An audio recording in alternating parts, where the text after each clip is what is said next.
his love he doth espy. Let her shine as gloriously as the Venus of the sky. When thou wakest, if she be by, beg of her for remedy. Gentlemen, our fairy band. Helena's here at hand, and this youth mistook by me, pleading for a lover's fate. Shall we therefore page and see, Lord, what fools these mortals be? Shh! Stand aside a while. The noise they make will cause Demetrius to awake. Oh. Well, then, two at once for one. Oh, this need be sport alone, and these things do please me that be far preposterously.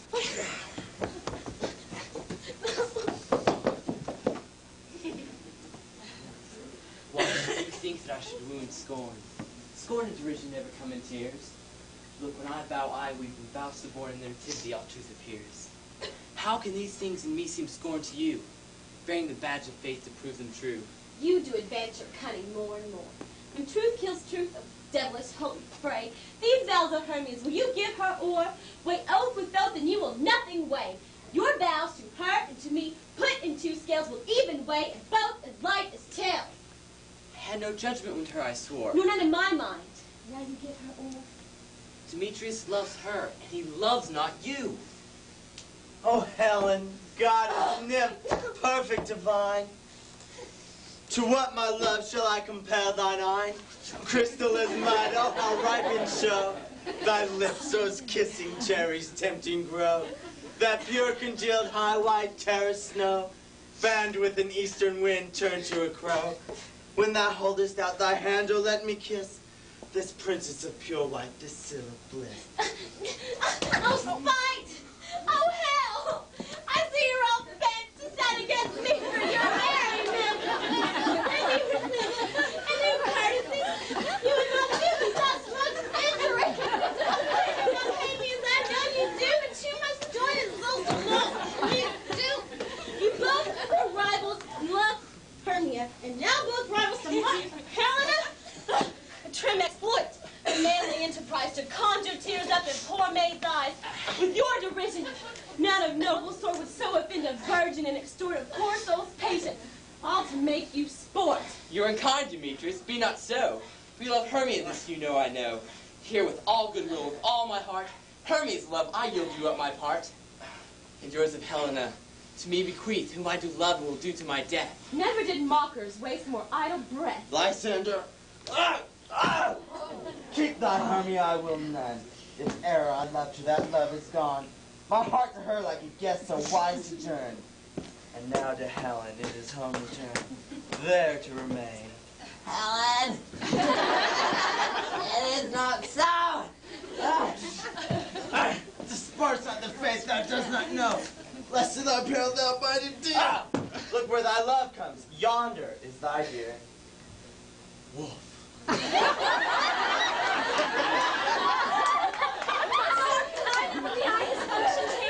The ear more quick of apprehension. Where it does compare the seeing sense, it pays the hearing double recompense. Thou art not by mine eye, Lysander, found. My ear, I think, it brought thee to thy sound. How leave me, sis? Why should he stay when love doth press him to go? What love could press Lysander from my side? Lysander's love, who not let him bide? Fair Helena, more gallant the night, nor your fiery oaths and eyes of blight. Why seekest thou me? Could not this make thee know? The hate I bear thee made me leave thee so. You speak not as you think. Cannot be. Lo, she is one of this confederacy. Now I perceive they have conjoined all three to fashion this false sport in spite of me. Injurious Hermia, most ungrateful maid, have you conspired? Have you with these contrived to bait me with this foul derision?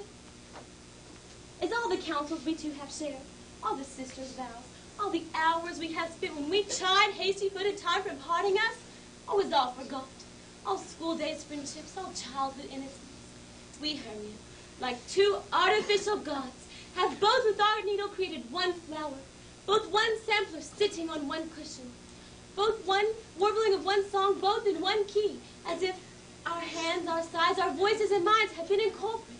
And so we grew together, like a double cherry singing parted yet a union in partition. Two lovely berries molded on one stem, two seeming bodies but one heart, Two of the first, like coats and heraldry, do but to one, and crowned with one crest. And now will you rent our ancient love asunder, and join with these men in scorning your poor friend? It's not friendly. It's not maidenly. Our sex as well as I may chide you for it, although I alone do feel the injury. I am amazed at your passionate words. I scorn you not, it seems that you scorn me. Have you not set Lysander as in scorn to follow me and praise my eyes as vain? And your other love, Demetrius, who even but now did spurn me with his foot, to call me goddess, nymph, divine, and rare, precious, celestial. Wherefore speaks he this to her he hates? And wherefore doth Lysander deny your love so rich within his soul, and tender me forsooth affection? But by your consent, by your setting on, what, though I be not as in grace as you, so fortunate, so hung upon with love, but miserable most, to love unloved, this you should pity rather than despise. I understand not what you mean by this. I do persevere counterfeit sadness. Make mouth upon me when I turn my back. Hold thy sweet jest up. This sport well carried shall be chronicled. If you had any pity, grace, or manners, you would not make such an argument of me. But fare ye well. 'Tis partly my own fault, which death or absence soon shall remedy. Stay, gentle Helena, hear my excuse. My love, my life, my soul, fair Helena. She do not scorn her so. If she cannot entreat, I can compel. Thou canst compel no more than she entreat. Thy threats are no more stronger than her weak prayers. Helen, I love thee. By my life I do. I swear, by that which I lose for thee, to prove him false. It says I love thee not. I say I love thee more than he can do. If thou say so, withdraw! And prove it too. Quick, come! Lysander, where Oh, you God. Away, you idiot! No, sir. Still things are quickly. Take on the tree with all not. You are a king, man. Go! Hang off, thou cat! Thou bird! Vile thing let loose! Or I'll take thee from me like a serpent! Why are you grown so rude? What changes this sweet love? Thy love! Out, Tawny Turner, out! Out, loath medicine hated potion hence! Do not jest. Yes, Zeus. So do you. Demetrius, I'll keep my word with thee. I would I held your bond, for I perceive a weak bond holds you. I'll not trust your word. What? Should I hurt her? Strike her? Kill her dead? Although I hate her, I'll not harm her so. What? Can you do me greater harm than hate? Hate me wherefore? Tell me what news, my love? And not I Hermia? And not you Lysander? I am as fair now as I was erewhile.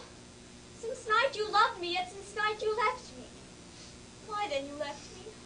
Oh, the gods forbid. In earnest shall I say? Aye, but my life never did desire to see thee more. Therefore be out of hope, question, of doubt. Be certain, nothing truer, 'tis no jest, that I do hate thee, and love Helena.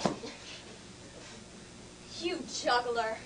You canker blossom, you thief of love. What have you come by night and stolen my love's heart from him? Fine in faith. Have you no modesty, no maiden shame, no touch of bashfulness? What, will you tear impatient answers from my gentle tongue? Fie, fie, you counterfeit, you puppet, you. Puppet? Why so? Aye, that way goes the game. I now perceive that she hath made compare between our statures.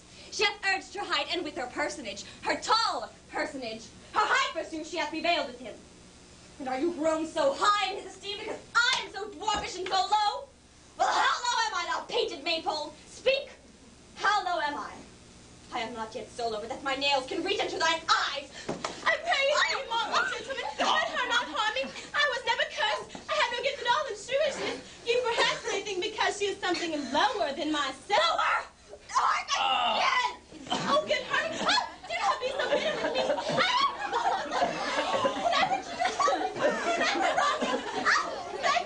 I told you I just followed you.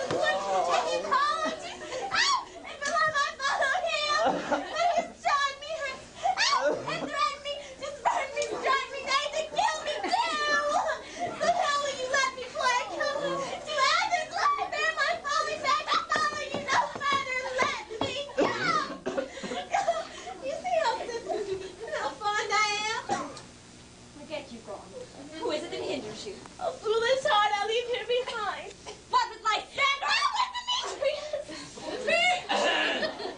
not afraid. She shall not harm me, Helena. No, sir, she shall not, so you take her part. Oh, when she is angry, she is keen and shrewd.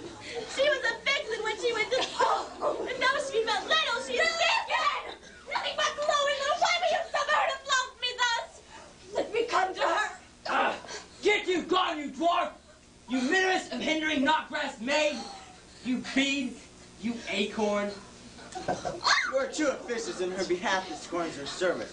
Let her alone, take not her part. For if thou dost intend never so little show of love to her, thou shalt abide it. Now she holds me not. Now follow if thou darest, to try whose right, of thine or mine, is most in Helena. Follow, nay, I'll go cheek by jowl. Mistress, all this coil is long of you. Nay, go not back. I'll no longer trust you. I'll no longer stay in your cursed company. Your hands are mighty quicker for fray, and my legs are longer. Run away! I am amazed and know not what to say.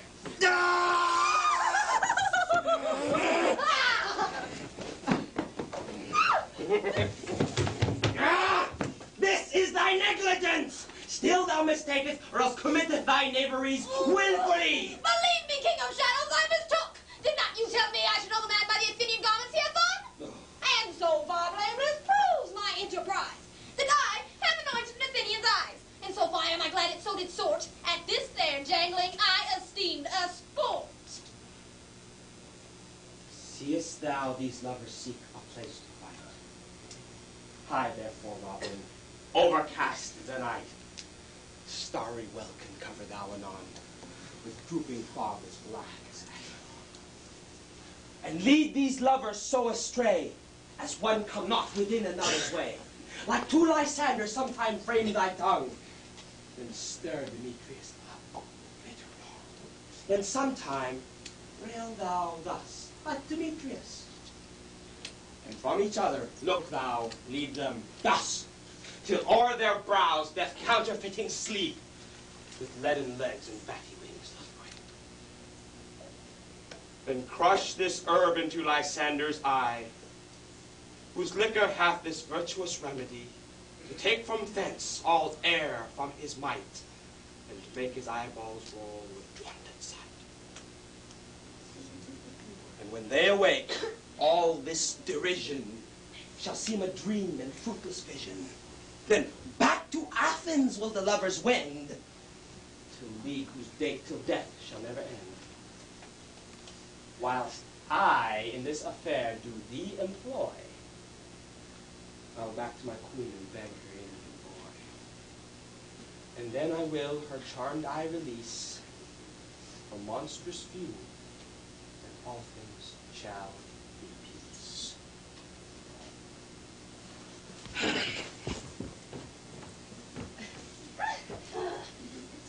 Up and down, up and down.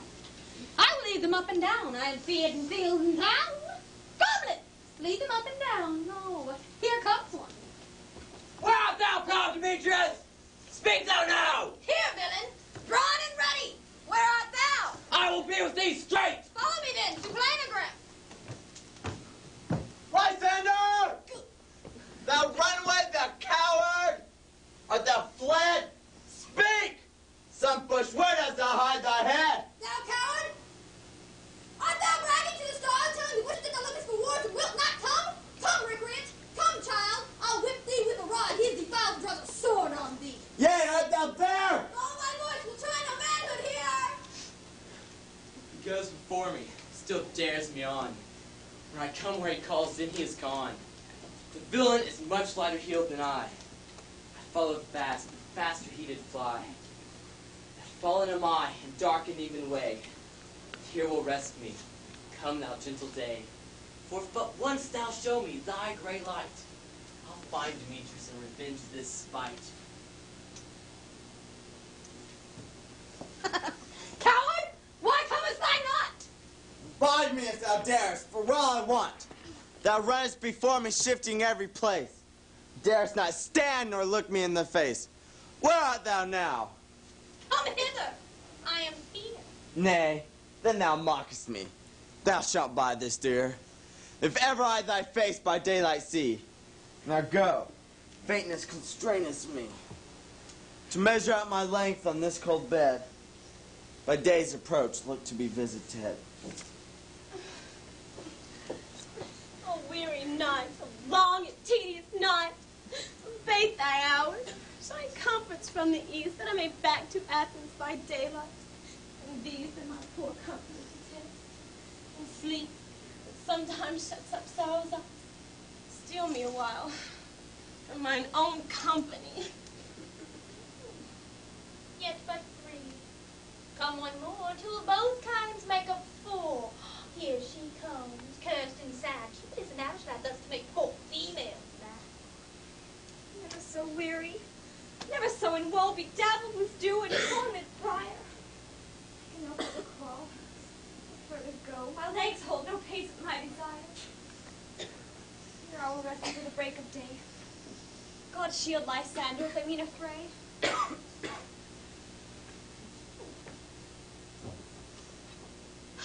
On the ground, sleep sound, I'll apply to your eye gentle other remedy. When thou wakest, thou takest true delight in thy sight, thy former lady's eye. And in the country proverb known, that every man shall have his own, and in their waking shall be shown. Jack shall have Jill, naught shall go ill, man shall have his mare again, and all shall be well.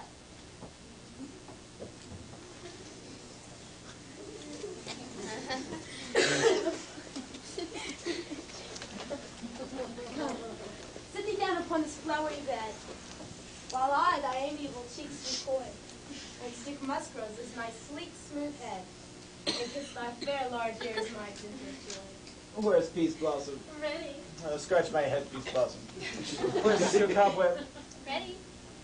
Monsieur Cobweb, good monsieur, take your weapons in hand, and catch me a red-hipped humblebee on top of a thistle, and bring me back the honey bag.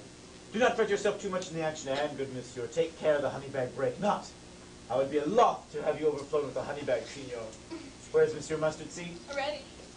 Pray you take your leave your courtesy, monsieur. Nothing but to help cavalry Cobweb to scratch. Oh, I must to the barber's, for I am marvelous hairy about the face, and I'm such a tender ass if my hair do but tickle me, I must scratch. Wilt thou hear some music, my sweet love? I have a reasonable good ear in music. Let's have the tongs and the bone. Or say, sweet love, what thou desirest to eat. Methinks I have a great desire to some dry oats. A bottle of hay, good hay, sweet hay, hath no fellow.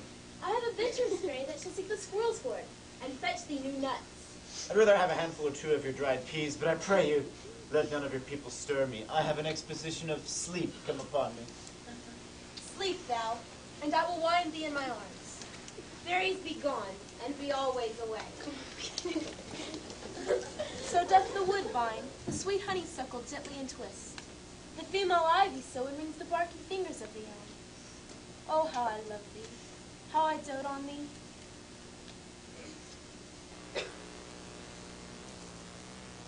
My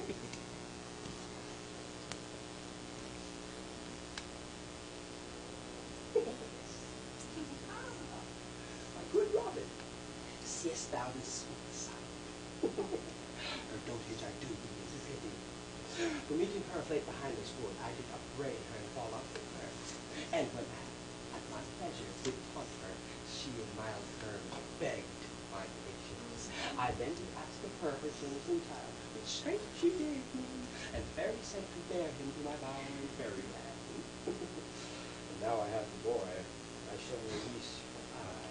But first, my gentle father, this transformed scalp from off the head is a Oh, come on! that might be awaking when the others do, but back again to Athens repair, and think no more of this night's accidents than as the fierce vexation of the dream.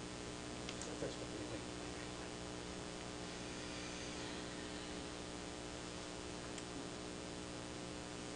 Be as thou wast wont to be, see as thou wast wont to see.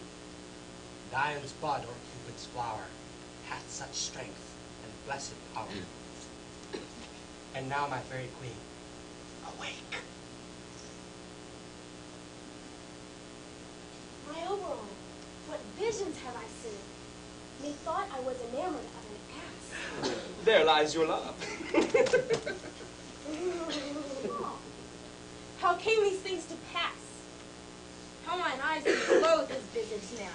Quiet a while. Robin, take off his head. Titania, music call, and strike more dead than common sleep at all these 5 descents. Music. Oh, music. Such as charmeth sleep. Now when thou wakest, thou fool's eyes peep. Sound music!